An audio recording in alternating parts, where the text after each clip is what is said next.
Good afternoon, everyone. Do not judge the pillow mountain that's over here.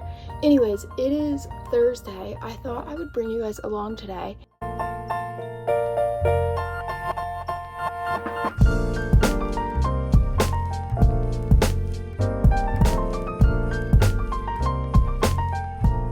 We're going to, I think, the Grand Opry Hotel where they decorate for Christmas and stuff, and you can get hot chocolate, and it's just really fun to walk around. So I thought I'd bring you along for the day today, and because we're doing something fun and kind of cute, that I thought I'd bring you. I'm gonna go ahead and take Wyatt to the dog park, and then we'll come back home, we'll finish getting ready, and I probably will talk to you then. Okay, let's go to the dog park.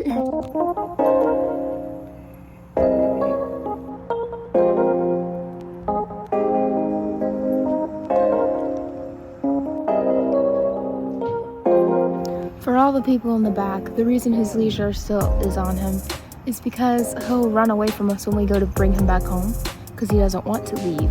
And we'll be here for a good 30 minutes. And he still doesn't want to go home, but I have to go home.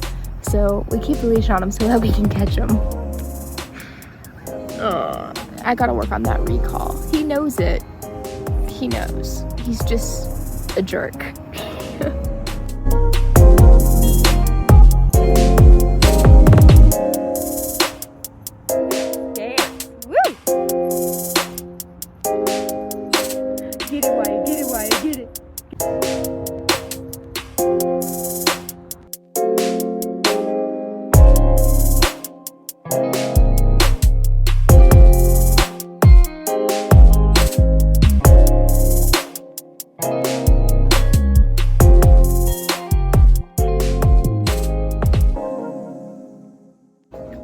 So all I do is I pull my hair back and then I curl these little front pieces or whatever, and I usually pull them apart eventually and pin up my ponytail, and that is how I like to wear my hair.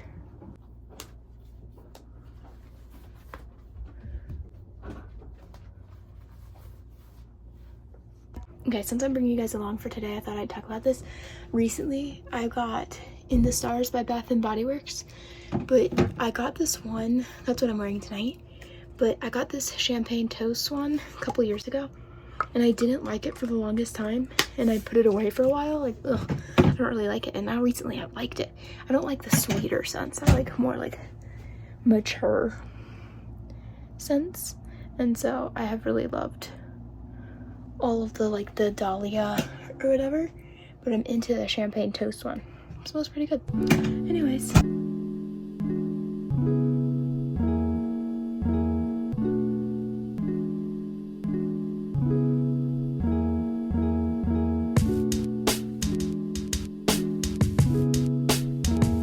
Tell us what happened to our extravagant planning skills. Come on, just share with everyone what happened. What was our plan? To go see the Christmas lights at the Broadmoor Hotel. And we got denied. We got all the way there and they said, sorry, we're all full. Have fun, you rich guests. It's just for people who can afford this 5-star gourmet meal. You don't get to come look at the lights. Except on January 2nd. Rude.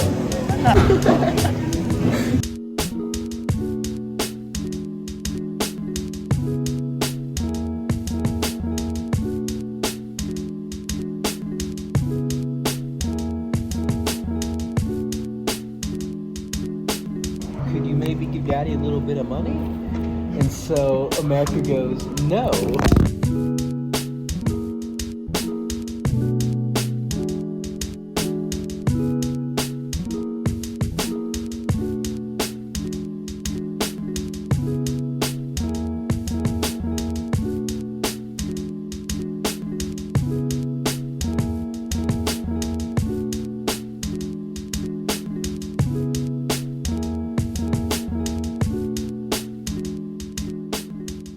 Alright, I ate dinner back home, but I wanted to end this video talking about just some some of my little bits of like pieces of understanding of what I've been reading and in my Bible time and in my quiet time, and I thought I would share it here. I've talked about it with a couple of friends, and I thought it'll be really fun to talk about it with you guys. So I'm going to be flipping in my Bible a couple times, so be prepared. But Revelation chapter 3 verse 20 says, "Behold, I stand at the door and knock. If anyone hears my voice and opens the door, I will come into him and eat with him and he with me." Now that reason why I'm talking about this verse is because it struck me that it says, "I will come into him and eat with him and he with me." Now, just remember that I will come into him part. The reason why that struck me is because it reminded me of John chapter 15 verse 4, which is talking about, "Abide in me and I in you," the I in you. "As the branch cannot bear fruit by itself unless it abides in the vine, neither can you unless you abide in me." So that in me, in you moment where I'm like, whoa, like that's crazy that in just John, Jesus is alive. You know, it's talking about abiding in him and him being in us and all that. So I think that's interesting that connects. Well, then if you remember what happened with Jesus and the disciples right before Jesus died, he had a meal with them. And what that kind of symbolizes is them doing communion. That's exactly what it is. They were doing communion. Here's my flesh and drink my blood. You know, that's a covenant in a sense, a really big covenant with Jesus. And we still do that today. We still take communion, and it's a really big deal when we do. I feel like it happens so often that we don't realize how important that is, but that's a really big deal, that you're making a covenant with the Lord. But then in Genesis chapter 3, what happens? There's the fall with Adam and Eve, and it's this great deception. Really, in Genesis 3 verse 5, it says,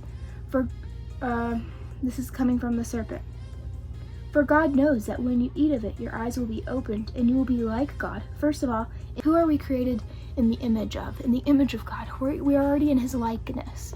So that's a first really big lie to her. And then it says, "Knowing good and evil." She already had that knowledge, like that she already knew what she needed to know. The Lord already let them know what they needed to know in that time. So like even that's like a really big lie. Like what? She thought she was gaining more communion with God, but what really ended up happening was heaven and earth became separated at that moment, which I know a lot of people are like, oh, why did she do that? Blah, blah, blah, blah, blah. Whatever. And why is there the separation now? Like, why can't we still have it be this way? Honestly, Jesus saved us. The Lord saved us. The Father knew.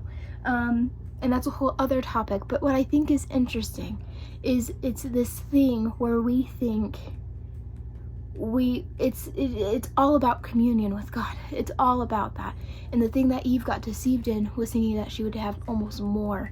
At least this is my kind of understanding. I don't fully get my point, which is why this could become dangerous, is I don't fully know my point, but what I take away is that Eve thought she was gonna gain more communion with God, knowing more than he knows, and that isn't how it's gonna work. That will never be us. We will never know more than the Father knows. We will never know more than the Son knows about the Father. You know, that's there.